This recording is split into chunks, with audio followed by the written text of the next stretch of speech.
In the months that followed KTS members confronting younger No Limit members at McDonald's, violent incidents would play out all across Terrortown. On the 29th of October 2012, the uncle of Mad Max from No Limit, Big Los, real name Carlos Alexander, was walking outside of his home at 10:30 AM when two unknown men approached him, opening fire and fleeing on foot. He would sadly pass away, with tributes being left close to the scene of the killing. Mad Max would go on to pay tribute to his fallen uncle on Instagram, with KTS Von rumoured to have been involved in the killing, along with another individual from Lakeside by the name of Bud. Naturally, Mad Max would be lurking in the streets looking for revenge for this incident, and it would only take a couple of weeks for that revenge to take place. As on the 10th of November 2012, Bud, real name Anthony Bagsby, was out walking on the 2600 block of East 79th Street at about 12:55 PM. This is No Limit territory and close to the McDonald's that was featured in the No Lacking Part 3 video. The news reported that 3 to 4 men approached Bud on the street, shooting him several times and leaving him for dead. Mad Max himself was reportedly a shooter on this hit, which appeared to be direct vengeance for the hit on his uncle. Bud would later die in hospital, with the news reporting that the deceased man was known to police to have a lengthy criminal record and gang affiliations, with local friends and family leaving behind a memorial at the scene of his murder, with some speaking to the news and sharing personal stories from their life with Bud. Following the death of his alleged fellow shooter, KTS Von would get active on social media the day after the news broke, tweeting disrespect to Fearro, Los, and Rock, and in response to tweets saying RIP Bud, No Limit members would reply mocking Bud and saying that Von is next, with No Limit Ramo making a tweet suggesting a No Limit member by the name of Cratehead was involved in the killing of Bud, suggesting that before killing Bud he had made him say that he was a Lakeside killer. The following April 1st, No Limit Cairo would tweet an April Fool's saying that Bud is still alive, hanging out in front of the store, an apparent reference to him being homeless before he passed. But the KTS members weren't discouraged by the violence. Just a day after Bud's murder, KTS Von drops a song called No Love along with a music video uploaded to his YouTube.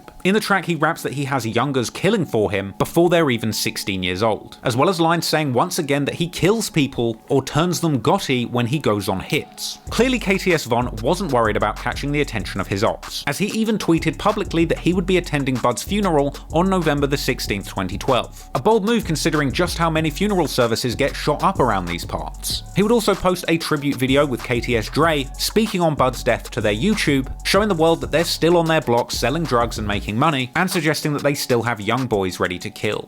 Y'all know what it is, man. Say Knife Marquette, we out here all day, man. Right here, Say Knife Marquette, man. Say Knife Marquette, blue camera, blue sports, mics. And we getting that dope. Ain't nobody out here fucked up, neither though. Nobody out here drilling like that. Boy chasing it every day, and I got packs and whatever else you niggas want, man. Come down here. And stop shooting out cars, man. My young niggas, they kill shit, man. Drumming. My young niggas be drilling, bro. Ain't no old heads out there, ain't none of that shit, man. Just me and my young niggas, man. My young niggas drilling, man. Every day on the lake, fuck. Stop shooting out cars. Stop doing drive-bys. This is not Grand Theft Auto, boy.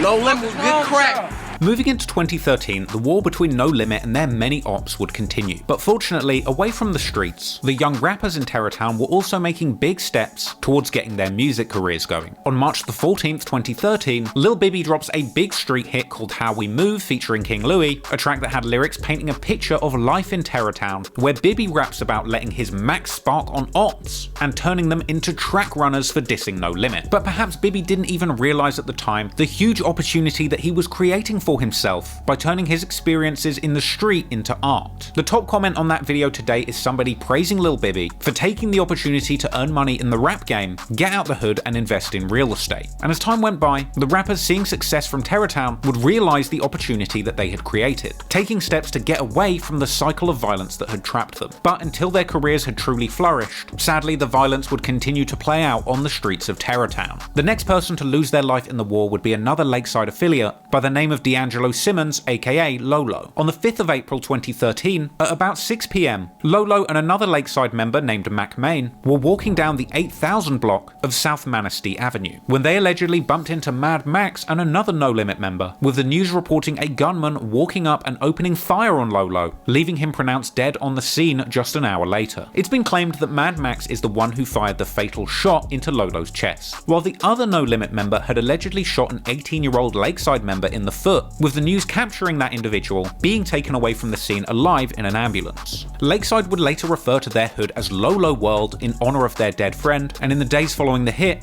Fearro would tweet about his ops not shooting and Lil Chris aka Mad Max doing hits. No Limit Cairo would make numerous tweets disrespecting Lolo and Bud. This was apparently Mad Max's third body in a short period of time. He was seemingly killing well-loved members from Lakeside, one after the other, and developing a fearsome reputation amongst his ops. As a result, Von and Posto were desperate for revenge, sliding on rival turf with itchy trigger fingers looking to kill anybody they found. Eventually killing a rival not from No Limit but from nearby Circon City, an older set with a loose connection to No Limit. Fearro was a Circon City member who had allegedly had previous beef with Pocket Town, notably dissing a deceased Pocket Town member by the name of Ronnie Moe. Real name Ronnie Arthurs, Ronnie had died in a grisly car crash whilst trying to escape a burglary in January 2013, and he was apparently beloved by KTS members too. So on the 25th of May 2013, many KTS members including Von were out looking for rivals passing through Circon City territory near Pocket Town. Allegedly, the first person they saw was Fearro taking out the trash as his elderly father was too frail to do it. Von allegedly jumped out of the car shooting Fearro in the head 8 times, a brutal attack said to have left him near unrecognizable. And to make matters even more grisly, Fearro would be found by police under a street lamp, under a blood-soaked sheet that had apparently been placed over him. Fearro would be pronounced dead at 9:30 p.m. in the 7300 block of South Dorchester Avenue. Fearro's family and the local community